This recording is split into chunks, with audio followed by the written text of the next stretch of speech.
ಮಾಡಿಕೊಟ್ಟ ದೇಶ ನನ್ನ ಭಾರತ. ಈ ಜಗತ್ತಿನಲ್ಲಿ ಮೊಟ್ಟ ಮೊದಲಿಗೆ ಜೀವನ ಪದ್ಧತಿಯನ್ನ ಹೇಳಿಕೊಟ್ಟಿರ್ತಕ್ಕಂಥ ದೇಶ ನನ್ನ ಭಾರತ.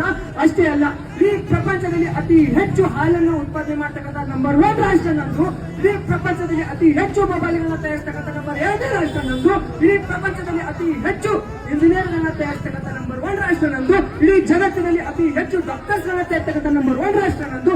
ಇಡೀ ಜಗತ್ತಿನಲ್ಲಿ ಅತಿ ಹೆಚ್ಚು ಇಂಜಿನಿಯರ್ಸ್ ಗಳನ್ನ ತಯಾರಿಸಿ ಬೇರೆ ಬೇರೆ ರಾಷ್ಟ್ರಗಳಿಗೆ ಎಕ್ಸ್ಪೋರ್ಟ್ ಮಾಡ್ತಕ್ಕಂಥ ನಂಬರ್ 1 ರಾಷ್ಟ್ರ ನಂದು. ಇಷ್ಟೆಲ್ಲ ಇರ್ಬೇಕಾದ್ರೆ ನನ್ನ ದೇಶ ವಿಶ್ವಗುರು ಭಾರತ ಆಗುತ್ತೆ ಅಂತಕ್ಕಂಥದ್ದು ನಾವೆಲ್ಲರೂ ಅರ್ಥ ಮಾಡ್ಕೋಬೇಕು.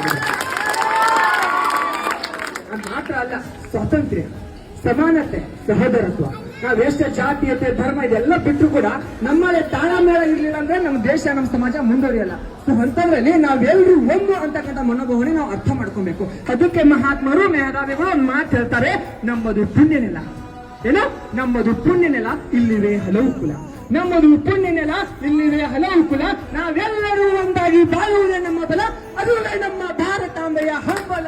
ಅದುವೇ ನಮ್ಮ ಭಾರತಾಂಬೆಯ ಹಂಬಲ. ಅದೇ ಕಾರಣಕ್ಕಾಗಿ ಇವತ್ತು ನಮ್ಮ ಯುವ ಬ್ರಿಗೇಡ್ ವತಿಯಿಂದ ಈ ಸಮಾಜದಲ್ಲಿ ಯುವತಿಯರಿಗೆ, ಇವತ್ತಿನ ಮಕ್ಕಳೇ ನಾಳಿನ ಪ್ರಜೆಗಳು ಎಂಬಂತೆ ಇವತ್ತಿನ ಮಕ್ಕಳಿಗೆ ಗುರಿ ತುಂಬಿಸ್ತಕ್ಕಂಥ ಕೆಲಸ, ಇವತ್ತರ ಎಲ್ಲರಲ್ಲಿ ಕೂಡ ಸಮಾನತೆ ಸಾರ್ತಕ್ಕಂಥ ಕೆಲಸ ನಮ್ಮ ಯುವ ಬ್ರಿಗೇಡ್ ವತಿಯಿಂದ ಮಾಡ್ತಾ ಇದ್ದೀವಿ. ಇದಕ್ಕೆ ನಾವೇನು ಎಲ್ಲಿ ಯಾರಿಗೂ ಡೊನೇಷನ್ ಕೇಳ್ತಾ ಇಲ್ಲ, ಯಾರಿಗೂ ಚಾರಿಟಿ ಕೇಳ್ತಾ ಇಲ್ಲ. ನಾವು ಕೂಡ ಒಂದು ವಿದ್ಯಾರ್ಥಿಗಳಾಗಿದ್ದು ನಮ್ಮ ಒಂದು ಕರ್ತವ್ಯನ ಇದು ನಾವೇನು ಯಾರೋ ಅಂದರೆ ಬೆಳವಣಿಗೆಗೋಸ್ಕರ ಅಥವಾ ಪ್ರಚಾರಕ್ಕೋಸ್ಕರ ಅಲ್ಲ, ನಮ್ಮಿಂದ ಇಲ್ಲಿವರೆಗೂ ನಮ್ಮ ದೇಶದಿಂದ ನಾವು ಪಡ್ಕೊಂಡಿದ್ದಾಯ್ತು.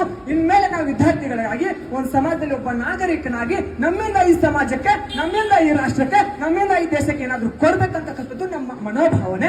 ಅಷ್ಟೇ ಯಾಕೆ ಇನ್ನೇನು ನೀವೆಲ್ಲರೂ ನಿಂತಿದ್ದಾರಲ್ಲ, ಇವತ್ತಿನ ಏನ್ ಈ ಮುತ್ನಾಳ ಗ್ರಾಮ ಇದೆಯಲ್ಲ, ಇದೇ ಮುತ್ನಾಳ ಗ್ರಾಮ ಮುಂದೊಂದಿನ ಮುತ್ತಿನ ಹಾಲಿನ ಗ್ರಾಮ ಆಗ್ಬೇಕಂತಕ್ಕಂಥದ್ದು ನಮ್ಮ ಆಸೆ. ಅಷ್ಟೇ.